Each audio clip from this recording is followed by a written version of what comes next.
大家好，今天给大家分享一个韭菜盒子最好吃、最简单的做法，不用擀皮儿，做出来的韭菜盒子个个都是薄皮大馅，不破皮也不露馅，里面的馅料鲜香味又美。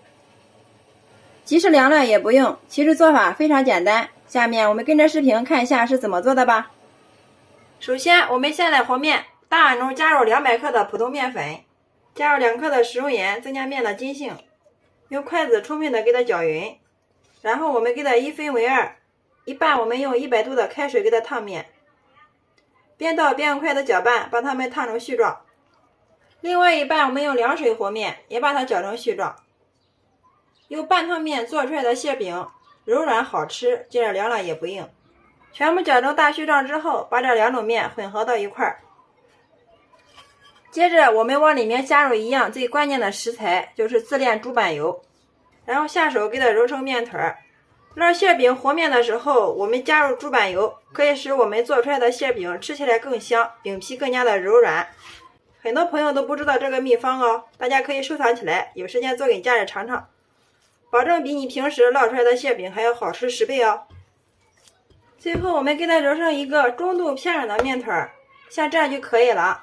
直接给它取出来，放到面团上面，一直给它揉，一直揉匀揉光。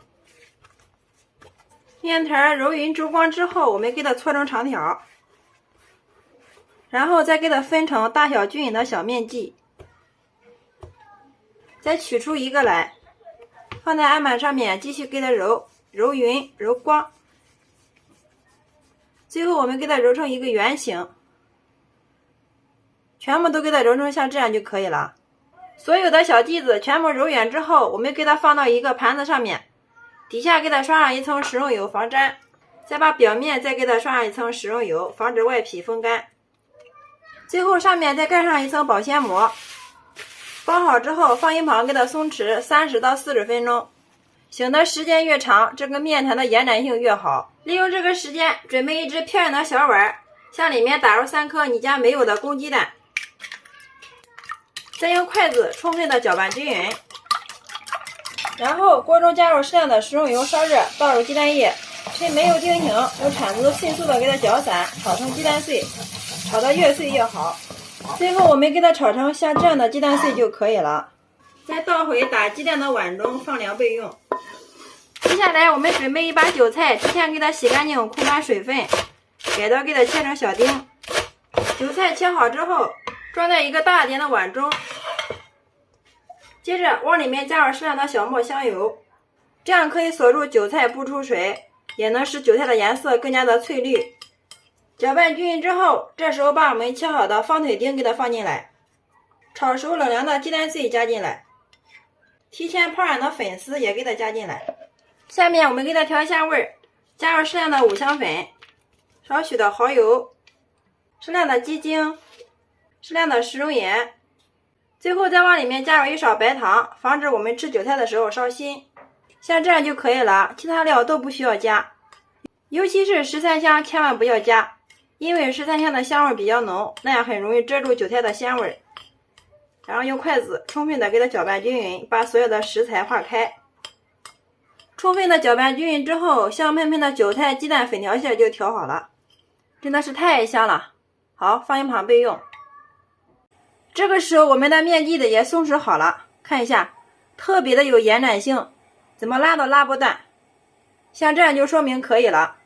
接下来我们取出一个剂子来，取出之后放到案板上面，不用擀，直接用手给它压成一个圆饼状。按好之后取出来，放到手上面，放上一份我们调好的馅料，喜欢吃菜多的朋友我们可以多放一些。全部放进来之后，然后我们捏着一边，慢慢的往里面给它收口，就像包包子一样。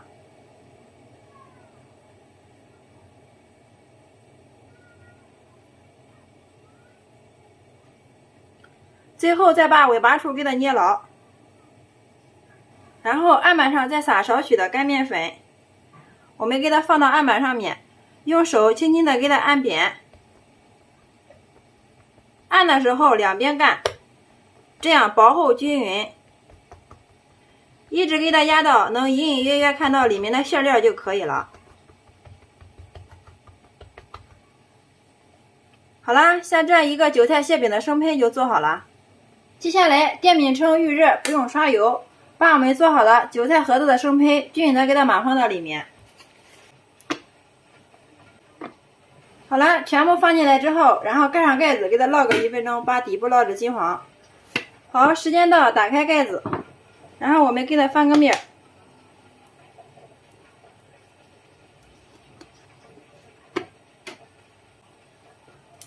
全部翻过来之后，盖上盖子，继续给它烙，把另一面也烙至金黄。好，时间到，打开盖子，哇，太香了，一股浓浓的韭菜香扑鼻而来。然后我们给它翻个面，另一面也是非常的漂亮，金黄金黄的。我们烙这个韭菜盒子的时候，不需要加油烙，烙出来的韭菜盒子吃起来一点都不油腻。我们一直烙制所有的韭菜盒子，个个都是圆鼓鼓的，两面颜色金黄，像这样就说明好了。我们给它盛出装盘，然后再给它均匀的摆入筐中，像这样我们的韭菜盒子就制作完成了。大家看一下，颜色非常的漂亮，特别的柔软呀，不破皮也不露馅，饼皮非常的薄，能清楚的看到里面的馅料。我们掰开来看一下里面，哇，大家看一下，这个饼皮真的是像纸一样薄呀，里面的韭菜颜色翠绿不变，特别的鲜美。忍不住了，先来替大家尝一下。哇，真的是太好吃了，馅料鲜香味又美，饼皮非常的柔软又筋道。因为是用半汤面做的，特别的柔软好消化，非常适合家里的老人和孩子吃哦。就是放上3天也不硬。喜欢的朋友可以收藏起来，有时间做给家人尝尝吧。